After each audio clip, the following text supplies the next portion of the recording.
Filosofía aquí y ahora. Movimientos políticos en Argentina.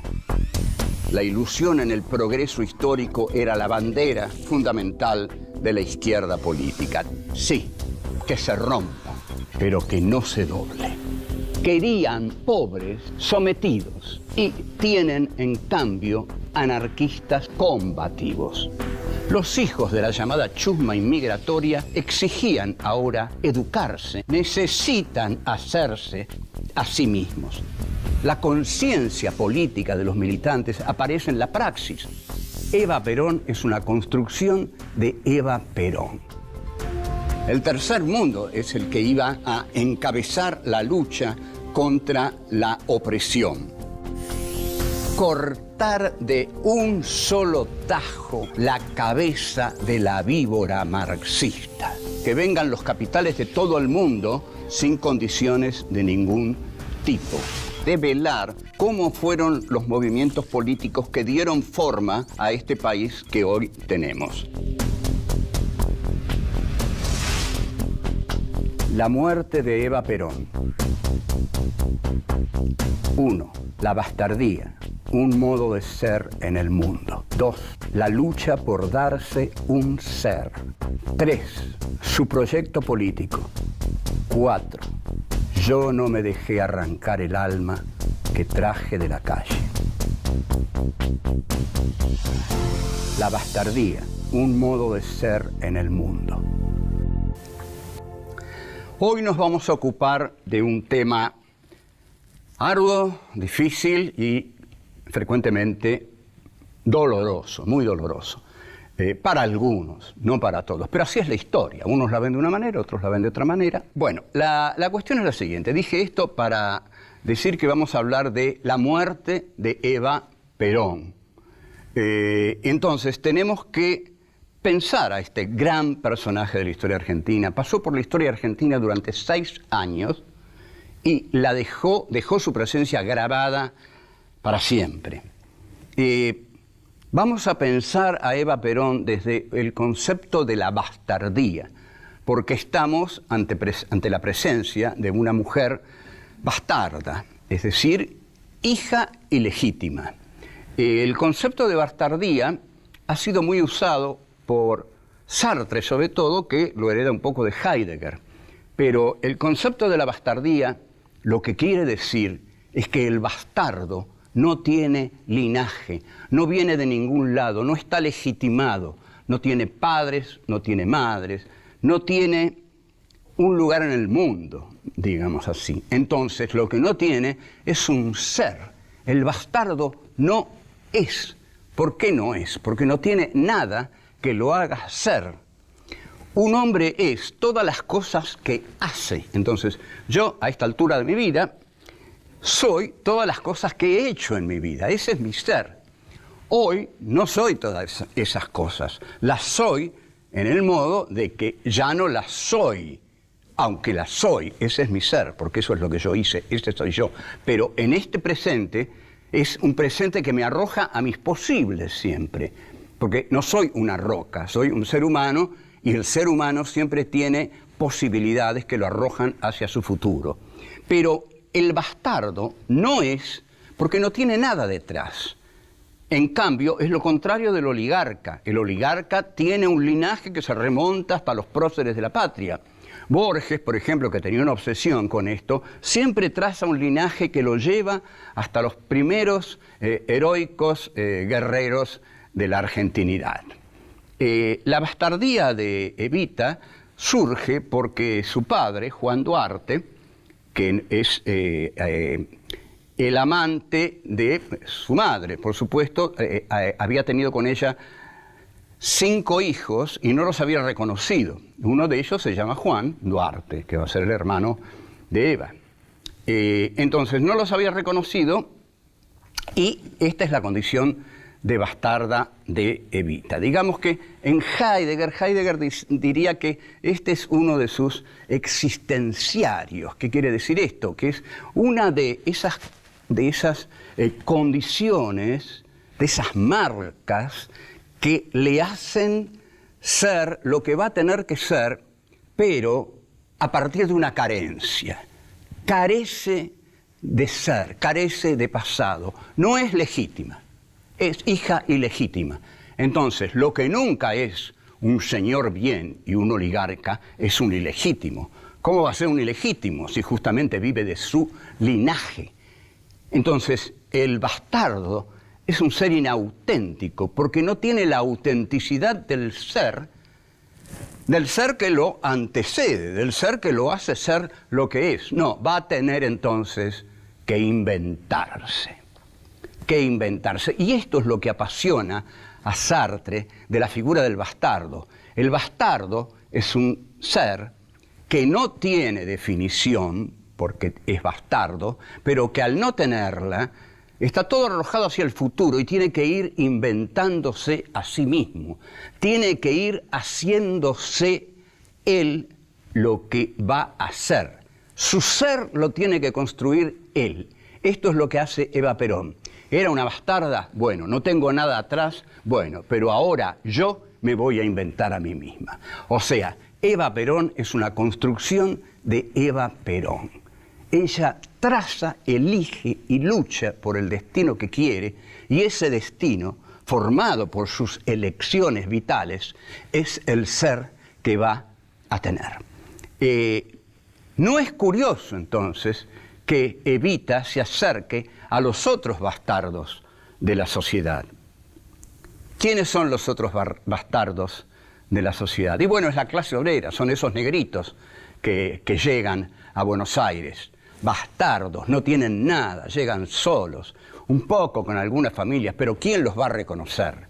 Entonces, la unión de Eva con su proletariado, con su clase obrera, con sus grasitas, como ella cariñosamente lo llama, es la unión de un colectivo político-social, los migrantes, los negritos, y de una mujer. Los dos son malditos por la oligarquía. Comparten eso, la oligarquía los odia. Odia tanto a Eva Perón como odia a los negros, a los grasitas, con los que Eva Perón construye su poder político. Uno y otro se están dando el ser a sí mismos. Volvemos. 2. La lucha por darse un ser. El transcurso existencial de Eva Perón a través de la historia argentina es lo que vamos a llamar una aventura ontológica. Esto va a quedar claro. Ontología viene del griego, bueno, ontos es ser y logía es aquello que se ocupa del ser.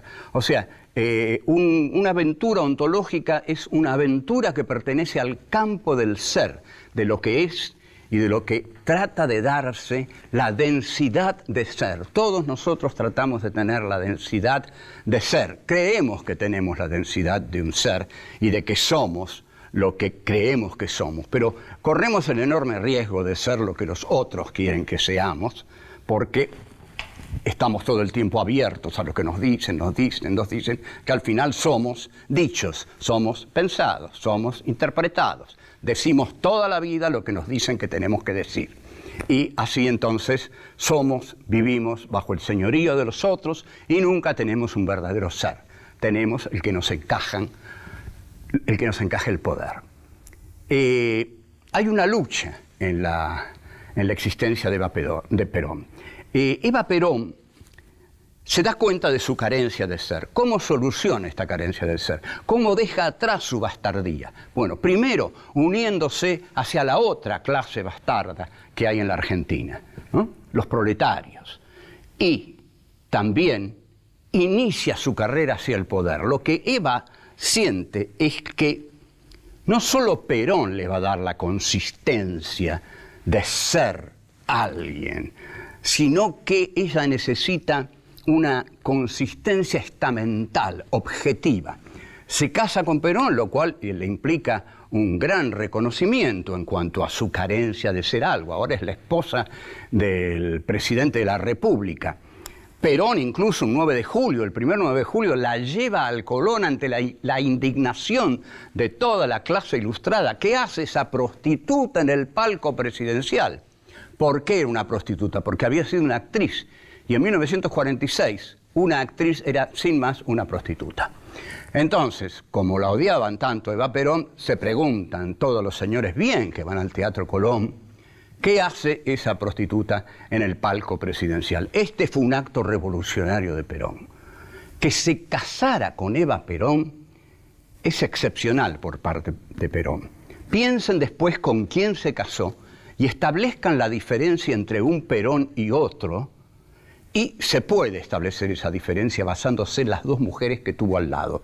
Porque, si lo pensamos bien, uno es también, y en gran medida, la mujer que tiene al lado. Fíjate qué mujer tiene al lado y dime quién es. Evita era, si quieren, le decimos así, una mujer difícil, con un enorme carácter, y lo sigue a Perón y lo elogia mucho a Perón, pero elogiarlo a Perón era un modo de presionarlo a Perón. Ya vamos a ver esto. Tiene dos etapas la figura de Evita. La etapa Christian Dior, en la cual Paco Llamandreu es quien la viste, y Paco Llamandreu era un gran diseñador y era un homosexual en la Argentina de los años 50, cosa que era terrible porque era como una condena, un ultraje. Los machos de la oligarquía, los machos del ejército, los machos de las clases altas, odiaban a un homosexual. Entonces Paco Llamandreu escribe un libro que se llama La cabeza contra el piso. Luego Eva cambia el look Dior y usa para siempre el traje de militante, ¿no? El traje sastre y el rodete y el pelo tirante, y se convierte en una militante. Ya es algo más, una militante política. Otro paso fundamental que da Eva es la Fundación Eva Perón. Le pone su nombre. Esa no es cualquier fundación, es la Fundación Eva Perón. Ella se reconoce en esa fundación, y esa fundación es para expresar su amor por los desposeídos. Entonces, después, quiere la vicepresidencia y se la pide a Perón. Y Perón le da respuestas evasivas, no la respalda claramente. Eva y Espejo de la CGT organizan un gran acto en la avenida 9 de Julio, porque lo que Eva quiere tener es un ropaje institucional. Un ropaje institucional quiere decir que si ella llega a ser vicepresidenta, va a ser parte del Estado, y ahí sí va a tener un ser, va a dejar de ser la bastarda, que no tiene nada, que está desamparada por su bastardía. No, ahora va a ser la vicepresidenta de la República Argentina. Se juega eso, se juega todo a esa apuesta, y bueno, ahora vamos a ver qué ocurre. Volvemos. 3. Su proyecto político. La renuncia de Eva Perón a la vicepresidencia de la Nación es su mayor derrota política. Las causas de esta derrota política son muchas. Indudablemente se opusieron las Fuerzas Armadas, peronistas y no peronistas, la Iglesia, por supuesto, bueno, ya sabemos qué sectores sociales se opusieron, pero la CGT respaldaba esa candidatura. La CGT respaldaba esa candidatura. Y Perón, en verdad, no, porque no la quería Evita de vicepresidenta. Evita fue, a lo largo de todo el tiempo y los años y los meses y los días que estuvo al lado de Perón, compartiendo con él la política presidencial, fue el más importante adversario que tuvo Perón. Esta es una tesis muy arriesgada, pero tenemos que pensar quiénes fueron los adversarios de Perón. En verdad, tanto no valían, pero la que más valía en esa Argentina de los años 50 era Eva Duarte de Perón. Y Evita le exigía a Perón ir más allá, seguramente, de lo que Perón quería ir. Y los elogios que Evita le daba a Perón, porque lo elogiaba muchísimo, pero esos elogios eran incómodos para Perón, porque Evita le hacía sentir que esperaba tanto de él que él sentía que no podía responder a esa espera, a esa exigencia. Esta mujer espera mucho de mí, esta mujer exige mucho de mí. Yo no quiero hacer tanto. El Che hace lo mismo con Fidel Castro. En un folleto del Che que se llama Revolución Cubana, vanguardia de la revolución o excepcionalidad histórica. Está por ahí, consíganlo. Comienza hablando de la única excepcionalidad histórica de la Revolución Cubana y dice que es Fidel Castro. O sea, el Che, y bueno, ahí habla de Fidel maravillas y maravillas y maravillas. El Che también lo elogiaba a Fidel para obligarlo a Fidel a estar a la altura que él quería que estuviera. Al final, bueno, sabemos, el Che se va de Cuba. Los dos no podían estar en Cuba. El Che se va a Bolivia, antes se va al Congo, pero al final se va a Bolivia. Y Eva Perón tiene el mismo problema con Perón. ¿Pueden gobernar los dos? Porque sin duda alguna Evita le debía llenar bastante la cabeza al general con proyectos políticos que Perón no tenía tantas ganas de hacer o que por ahí consideraba que no era el momento de hacerlos. La concepción de Perón es la de la comunidad organizada, y la comunidad organizada implica un proyecto de conciliación de clases, tratando de beneficiar dentro del capitalismo a las clases postergadas. Ahora, Evita, por el contrario, lleva adelante un proyecto popular, proletario y extremo, digamos, jacobino. Los jacobinos eran el ala extrema de la Revolución Francesa, y su nombre se basa en que se reunían en el monasterio de los jacobinos. Bueno, Evita, digamos, puede ser considerada como la izquierda de Perón, porque su unidad con lo popular, con el proletariado, y sus deseos de cada vez irlos beneficiando más, y su odio a las clases poderosas, que en cada discurso se explicitaba más y más, empezaban a preocupar seriamente a Perón. De aquí que la generación del 70 construye su Che Guevara, que es Eva Perón.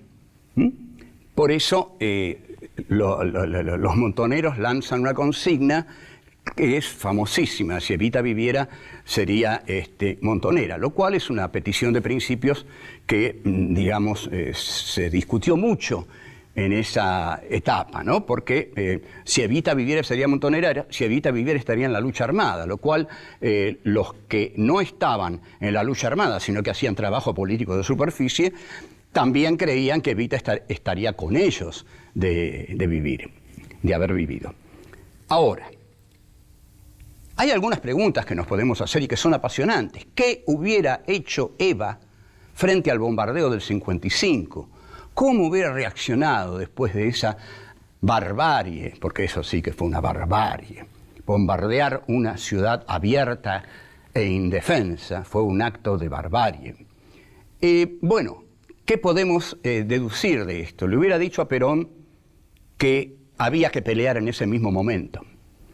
Que negarse a pelear en ese momento puede haber sido difícil, pero no hay que olvidar que ese bombardeo fue muy terrible. También es cierto que Perón respondió dándole a los suyos, digamos, libertad para responder violentamente, pero una violencia casi, digamos, callejera, ¿no? Pero Evita, de haber estado en el 55, hubiera exigido, sí, un levantamiento del ejército leal que marchara decididamente a cortar la revolución que ya oligárquico, liberal, que ya era inevitable. Eso hubiera hecho Evita, creo, y creo que es así. Volvemos. 4. Yo no me dejé arrancar el alma que traje de la calle. Pero es el cuerpo de Eva el que va a solucionar todos estos problemas, porque el cuerpo de Eva se enferma. A todos nos mata nuestro cuerpo. y a Eva la mata su cuerpo. Llega hasta pesar 33 kilos más o menos, porque tiene un cáncer de útero, y esta enfermedad le soluciona a Perón un problema muy serio, que es el problema de qué hacer con su cuadro auxiliar de conducción más importante, como era Eva. Y Eva sufre mucho, es una enfermedad muy dolorosa, hasta dice soy muy chiquita para sufrir tanto, y hay algo notable. Hay un texto de Eva, La razón de mi vida, que es lectura obligatoria en los colegios, pero hay otro que ella dicta mientras está muriendo, un mes antes de morir, desde su cama. Entre marzo y junio de 1952, Evita dicta el texto Mi mensaje. Y Mi mensaje es el texto más jacobino, más extremado, más desesperado de Evita, porque es el testamento político de una mujer que sabe que tiene la muerte ahí, en la puerta del dormitorio, mirándola mientras dicta cosas como estas. Quiero decirles la verdad que nunca fue dicha por nadie, porque nadie fue capaz de seguir la farsa como yo para saber toda la verdad. Porque los que salieron del pueblo para recorrer mi camino no regresaron jamás, se dejaron deslumbrar por la fantasía maravillosa de las alturas y se quedaron ahí para gozar de la mentira. Esta frase es descomunal, descomunal. Todos los que llegan a lo alto se quedan ahí para gozar de la mentira, dice. Yo no me dejé engañar, digamos, por los oropeles del poder. ¿Y cuántos se dejan engañar por eso? Ya casi es un lugar común. Pero Eva llega, los mira y regresa con los explotados, dice. Hay un viaje de ida que es de ascenso y hay un viaje de retorno. Se une finalmente al destino de los que sufren. Digamos que establece aquí dos niveles de la realidad. Arriba están las fantasías del poder, arriba están los oropeles, las luces, los brillos, las joyas. Abajo está la carencia. Entonces, Eva Perón quiere hacer de los pobres otra cosa. No quiere para ellos ni escasez ni abundancia. Quiere justicia social. Este es el credo de Eva Perón. La justicia social, que tiene que ser igual para todos. Y también, en Mi mensaje, dice, yo no me dejé arrancar el alma que traje de la calle.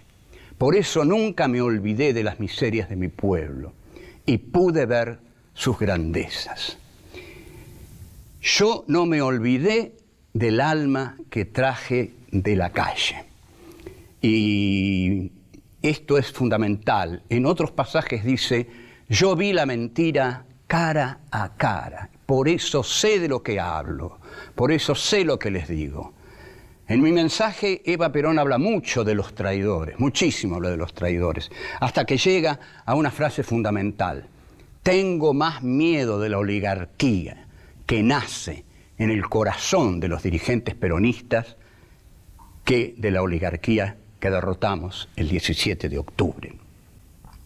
Esa oligarquía que nace en el corazón de los dirigentes peronistas la hemos visto sobradamente durante la década de los 90 y siempre está presente, siempre la podemos ver.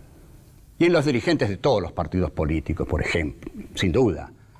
Eva Perón muere el 26 de julio de 1952 bajo un muy sincero dolor popular. Evita muere muy joven y tiene el destino de los que mueren jóvenes.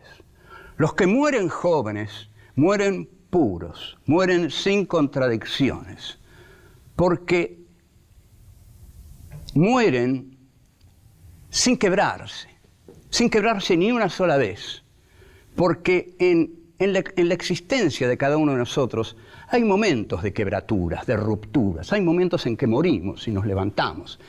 Y hay que ver que algunos, cuando se quiebran para siempre. Y otros se quiebran, pero siguen y siguen y siguen. No sé cuál hubiera sido el destino de Evita. de todos modos, lo que queda es que fue amada sinceramente por los pobres y fue odiada por los poderosos. Y esto de muy pocos se puede decir. Chao.